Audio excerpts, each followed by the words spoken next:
Hello दोस्तों, क्या आपके दिल ने कभी एक बीट को सडनली स्किप किया? क्या सडनली ये एहसास हुआ कि मेरी हार्ट कुछ सेकंड्स के लिए या 1-2 सेकंड के लिए सडनली बंद हो गया? ये सेंसेशन यूजली मिस्ड बीट्स या एक्टोपिक के साथ आता है। आज हम जानने का प्रयास करेंगे कौन कौन सी ऐसी आदतें हैं जो मिस्ड बीट्स के प्रॉब्लम को बढ़ा सकती हैं। यानी ये सारी चीज़ों को आपको अवॉइड करना चाहिए यदि आपको मिस्ड बीट्स या एक्टोपिक्स का प्रॉब्लम है। टॉपिक पर जाने से पहले जो लोग हमारे चैनल पर नए हैं उन्हें रिक्वेस्ट करूंगा कि चैनल को सब्सक्राइब करें। यदि कंटेंट यूजफुल लगता है तो फ्रेंड्स फैमिली के साथ इसे शेयर करें ताकि ये हेल्थ का मैसेज ज़्यादातर लोगों तक पहुंच पाए। टॉपिक के दौरान कुछ इंटरेस्टिंग साइंटिफिक फैक्ट्स, कुछ प्रैक्टिकल न्यूट्रिटी की बातें, कुछ साइंटिफिक स्टडीज़ के बारे में आपको बताऊंगा जो आपको ज्ञान भी देंगे और हैरान भी करेंगे। टॉपिक के दौरान आपको हमारा फाइनल वर्डिक्ट और ओपिनियन और ओपीडी की स्टोरीज भी बताऊंगा, इसलिए बने रहे हमारे साथ एंड तक। चलिए शुरू करते हैं हमारे साथ ये हेल्थ का सफर। क्या आपके परिवार में कोई ऐसा व्यक्ति है जिसे मिस बीट्स की प्रॉब्लम है या एक्टोपिक्स की प्रॉब्लम है? कमेंट सेक्शन में लिखकर हमें बताएं। ये बेसिकली हार्ट के करंट सिस्टम का प्रॉब्लम है, जहां पर हार्ट में करंट एक एक्स्ट्रा जगह से आने लगता है।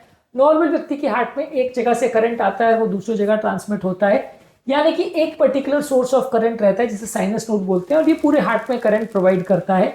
जब किसी व्यक्ति में साइनस नोड के बदले कहीं और से अगर करंट आने लग जाए तो वो मिस्ड बीट होता है, यानी एक्टोपिक होता है, कि जिसका मतलब ये है कि एक हार्ट बीट एक जगह से आ रही है, उसके बदले किसी और जगह से किसी एक्टोपिक यानी किसी दूसरी जगह से करंट आ रहा है। अगर ये एट्रिया में दूसरी जगह या लोकेशन अवेलेबल है तो उसको एट्रियल प्रीमैच्योर बीट बोलते हैं, और अगर वेंट्रिकल से आ रहा है तो उसको वेंट्रिकुलर प्रीमैच्योर बीट बोलते हैं।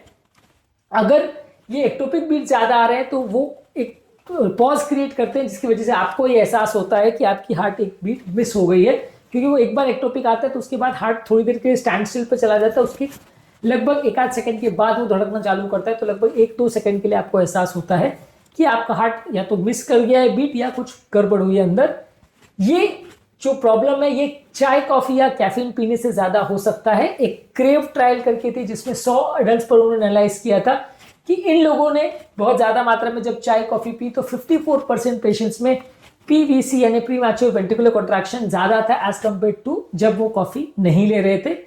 इसके अलावा स्ट्रेस और इमोशनल एंजाइटी भी इस प्रॉब्लम को बढ़ा सकते हैं। जितना ज्यादा मानसिक तनाव होगा वो आपकी हार्ट की रिदम को गड़बड़ कर सकता है, क्योंकि स्ट्रेस की वजह से बॉडी में स्ट्रेस हार्मोन्स बनते हैं, और ये स्ट्रेस हार्मोन्स ये अबनॉर्मल फोकस को ज्यादा एक्टिवेट कर सकते हैं, जिसकी वजह से अबनॉर्मल बीट्स आ सकती हैं। हमारे पास एक मिडिल एज पेशेंट रिसेंटली आए थे जिनको ये प्रीमैच्योर बीट्स का प्रॉब्लम बहुत ज्यादा था। उनके ईसीजी में इको में कोई स्ट्रक्चरल हार्ट डिजीज नहीं था, लेकिन एक्टोपिक्स की प्रॉब्लम बहुत आ रही थी। मानसिक तनाव का प्रॉब्लम था, काफी दिन से नींद प्रॉपर पूरी नहीं हो पा रही थी। जब हमने उस प्रॉब्लम को सॉर्ट आउट किया तो उनकी एक्टोपिक्स की प्रॉब्लम अपने आप चली गई। इसके अलावा डिहाइड्रेशन भी एक पावरफुल कॉज हो सकता है। जैसे जैसे बॉडी का ब्लड वॉल्यूम कम होता है आपका हार्ट ज्यादा काम करने लगता है, और ऐसे केस में स्ट्रेस हार्मोन ज्यादा बनते हैं, जिसकी वजह से पैल्पिटेशन या मिस बीट्स होते हैं।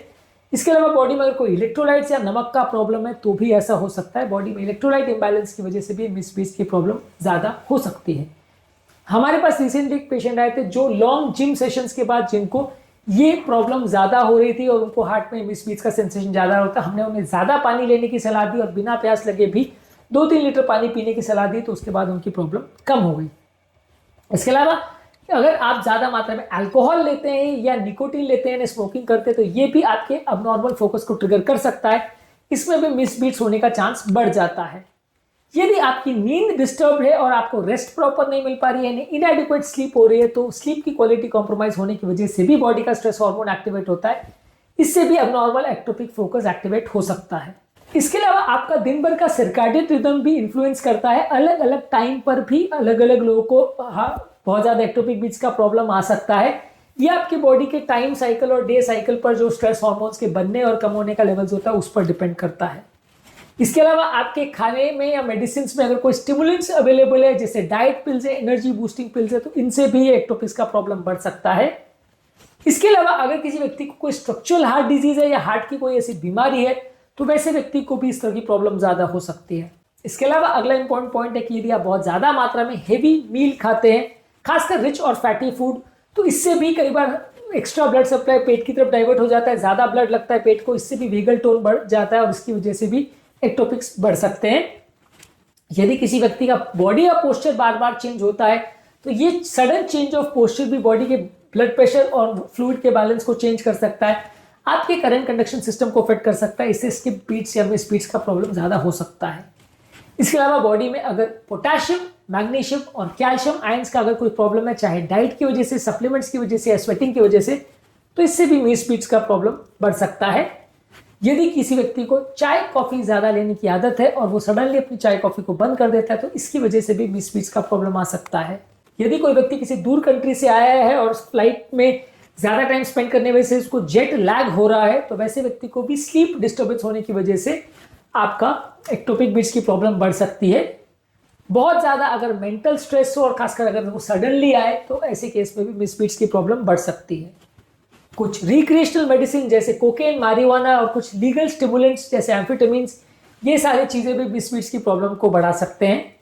इसके अलावा कुछ अलग अलग मेडिसिन के इंटरेक्शन में भी ऐसा प्रॉब्लम हो सकता है कि यदि आप चाय कॉफी ज्यादा पिए, डिकंजेस्टेंट ज्यादा लें और साथ में अगर स्लीप भी कॉम्प्रोमाइज हो, तो ये सारे एक साथ काम करते हैं और मील स्पीड्स की प्रॉब्लम सडनली बहुत ज्यादा बढ़ सकती है। तो यानी ये सारे वो फैक्टर्स हैं जिसकी वजह से मील स्पीड्स की प्रॉब्लम बढ़ सकती है। इस मामले में चाय कॉफी ज्यादा पीना, मेंटल स्ट्रेस का ज्यादा होना, कम पानी का होना, स्लीप की प्रॉब्लम्स होना और कुछ ट्रिगर्स जैसे कि कुछ दवाइयां, कुछ ड्रिंक्स, कुछ तरह की मील्स आपके मील स्पीड्स की प्रॉब्लम को बढ़ा सकते हैं। इस मामले में हमारा फाइनल वर्डिक्ट है कि ये सारे ट्रिगर फैक्टर्स को आपको अवॉइड करना चाहिए यदि आपको मील स्पीड्स का प्रॉब्लम है। इनमें से कौन सा ट्रिगर फैक्टर आपकी नजर में सबसे ज्यादा इंपॉर्टेंट है या आपको अफेक्ट करता है, कमेंट सेक्शन में लिखकर हमें बताएं। उम्मीद करूंगा कि आज के टॉपिक में आपको कुछ नई बातें जानने को मिली होगी। यदि टॉपिक यूजफुल लगा हो तो फ्रेंड्स, फैमिली के साथ इसे शेयर करें और चैनल को सब्सक्राइब करें। हमारे चैनल का पर्पज है हेल्थ एजुकेशन के द्वारा लोग को हेल्दी बनाना। आपके कमेंट्स हमें जानने में मदद करते हैं कि आपको हमारा कंटेंट कैसा लग रहा है, प्लस हमारे लिए मोटिवेशन और इंस्पिरेशन का भी काम करते हैं। तो वीडियोस को देखते रहिए, शेयर करते रहिए और हेल्थ के सफर में हमारे साथ आगे बढ़ते रहिए।